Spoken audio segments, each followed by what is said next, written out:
So dito muna tayo sa PCX na to, no. So 160 siya na CBS version.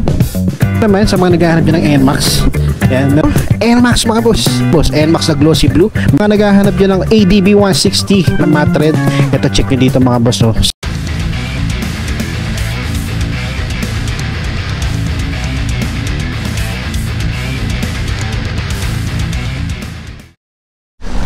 What's up mga boss? Welcome kayo sa panibago kong repo update.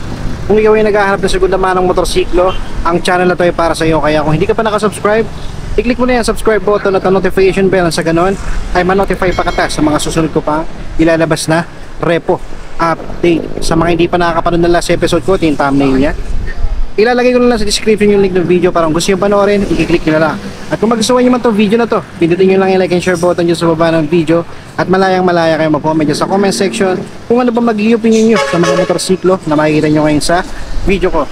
Alright mga boss, kung sakaling may magustuhan kayo dito at balak nyo mag-apply for installment, ilalagay ko na lang dyan sa screen yung requirements nila, screenshot nyo na lang. At para naman sa mga magtatanong dyan ng location, ang address nila dito is Motor Trade, MacArthur Highway, Saog, Marilao, Bulacan. Alright mga boss, so nandito ako ngayon sa may Marilao, Bulacan sa Motor Trade. So check natin, napadaan ako dito. So may nakita ako dito mga reposes. So check natin, baka sakaling mayroong nanonood sa akin taga rito, or even na kahit malayo kayo, pwede naman kayong bumisita rito, no? Alright, so ayun, mag-start na ako mga boss, papakita ko sa inyo. Alright mga boss, so yan, mag-start na ako. So dito mga boss, may mga scooter sila. Ayan o, like Honda Beat. Yan, Smash, meron din sila. Patio, meron sila. Mio Gear, also NMAX, no? Tsaka Bergman Street, meron sila. Mio i125 at PCX na 160 na CBS version. So dito muna tayo sa Honda Beat nila, no? Sa Honda Beat nila, eto, may presyo siyang 49,403 before. Ngayon, makuha mo na lang siya ng 47,703. So sa auto niya mga boss, ay may digital panel. So check nyo na lang dito. Sa appearance siya, napakaganda pa. Doon lang sa seats mga boss, pamalit na kung papansin nyo. Headlight niya, okay pa naman mga boss. Auxiliary light, meron na kayo dito. Hindi na kayo maglalagay. Sa gulong niya makapal pa. Alright, so ayan mga boss, sa mga naghahanap dyan ng Honda Beat 110, ito sa halagang 47,000. Alright mga boss, so ito, meron silang Honda Beat dito na bagong labas na anniversary, 50th anniversary edition. So nagkakahalaga siya ng 68,482 before. So ngayon makukuha mo na lang siya sa halagang 65,782. So sa appearance siya mga boss, okay na okay pa siya mga boss, oh. Halos bago pa siya. Meron lang siyang konting signature na pusa, pero konti pa naman yan mga boss, no? Okay pa naman yan. Kung sakaling masilang kayo, pwede nyo naman palitan, mura lang yan. So overall mga boss, okay pa naman yung headlight nito, no? Sa gulong niya, okay pa, makapal pa. Yan, sa mga naghahanap dyan ng Honda Beat mga boss, check nyo dito.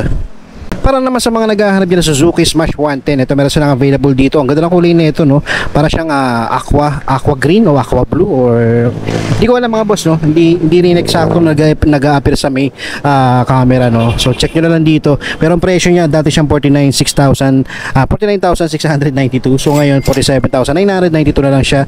Ito sa auto nito mga boss, nasa 26,000. Tapos pagdating naman sa appearance mga boss, napakaganda ng fairings, yung kulay, headlight signal maganda pa. Halos stock pa siya mga boss, no? Pati yung sa seats niya, no? Wala pang butas. Alright, so yan, sa mga naghahanap yung Suzuki Smash, pwede nyo bisitahin dito mga boss. Honda Beat ulit 110 mga boss. Ito dating 49,403. So ngayon 47,703 na lang siya. Tapos yan, sa appearance siya mga boss, pagdating sa likod, okay pa naman siya, stock pa naman. Tapos sa headlight signal niya, buong pa yung lens. Front fender okay pa, sa gulong niya makapal pa. Ayan, sa mga naghahanap din ng Honda Beat 110, ito check nyo na lang dito mga boss. Para naman sa mga naghahanap dyan ng Yamaha Mio Patio, ito meron silang available dito, glossy red yung kulay.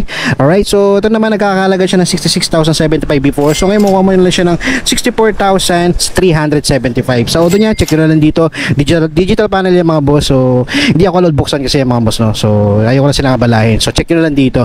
So sa appearance siya mga boss, okay pa naman yung fairings, all stock pa siya, no? Yan, pati seats niya, wala pang butas, signal, headlight, maganda pa yung lens, front fender, gulong niya makapal pa. Halos bago pa ito mga boss, no? Check nyo na lang dito sa mga naghahanap dyan.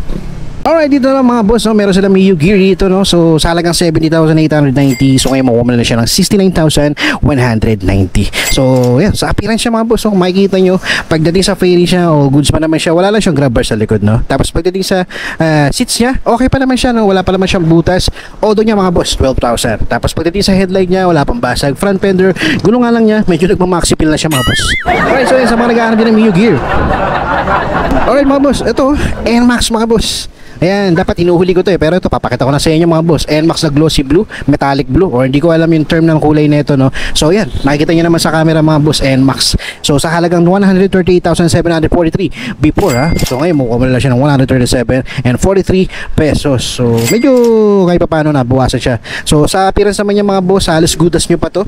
Ang ganda pa ng kondisyon niya mga boss. Stock pa siya buong buo pa yung seats niya. Wala pang gas-gas o basag. Visor niya nandito pa. May pakatang ng sticker, residue ng sticker. Madali lang tanggalin yan. Headlight niya nandiyan pa. Front fender gulong niya napakapal pa. Kasing kapal pa ng mukha ng chismosang kapitbahay niyo. Alright, so yung mga boss, ang mga naghahanap din ng NMAX to, sariwa pa itong mga boss. Ito sa halagang 137,000 na lang mga boss. Alright mga boys, so dito naman meron sila dito sa Suzuki Bergman Street, no? So ayan, dati siyang 60,789. So ngayon makuha siya 59,089. So nga pala, remind ko lang, no, zero down payment yung mga reposes nila dito. Tsaka meron silang meron silang rebate na 500 kapag updated kayo magbayad. Alright, so yun mga boss, yung kagandahan din, mas maganda maaga kayo. Sa monthly naman nito mga boss, nasa 3,322. Sa appearance siya, yan, mapapansin nyo, may mga scratches na dito, pero may basag din pala sa signal lock. So magdedepende sa inyo mga boss, pati sa seats niya pamalit na. So yan, check nyo na lang dito mga boss kung sakali. Tapos dito meron silang MIUI 125. Yan, so pricing pa siya, pero sa appearance siya okay pa naman, pati dun sa may, hindi na ako makalapit mga boss, no. Yan, meron pa silang Suzuki Bergman Street dito na puti.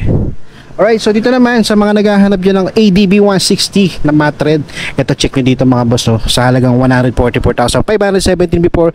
Ngayon makuha mo na siya ng 144,817. Mas lalo yatang tumaas dito.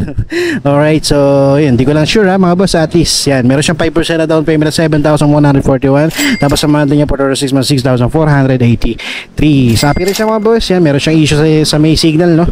Alright, so sa visor niya, headlight niya okay pa naman, no.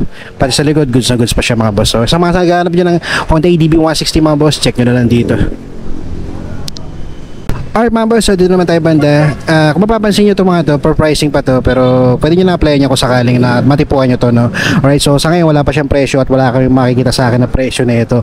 So ipapakita ko lang sa inyo yung appearance siya para kung ganun, kahit pa paano magkaroon kayo ng idea. Okay, so dito muna tayo sa PCX na to, no. So 160 siya na CBS version.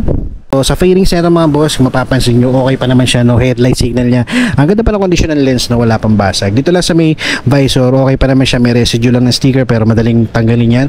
Tapos pagdating naman dito sa may seats niya, aftermarket na siya pero goods pa, wala pang butas. Overall para sa akin okay itong mga boss, no. Yan, tapos ito naman sa mga naghahanap din ng NMAX. Yan, meron sila dito for pricing din. Tapos ang ganda pa ng kondisyon nito, napakinis pa mga boss. Headlight niya, visor niya may sticker lang pero pwede niyo tanggalin kung sakali. Sa seats niya, okay pa, stock pa, wala pang butas. Tapos may abang na siya pang top box sa likod.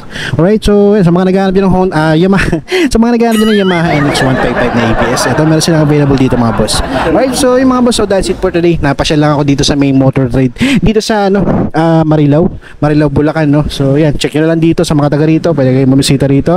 At kung malayo kayo, pwede naman kayong sumadya dito kung sakaling may matipuan kayo dito. Lalagay ko na lang dyan sa comment section yung full address nila pati yung contact number nila. Alright, so that's it mga boss. Maraming salamat sa umabot sa punto na to.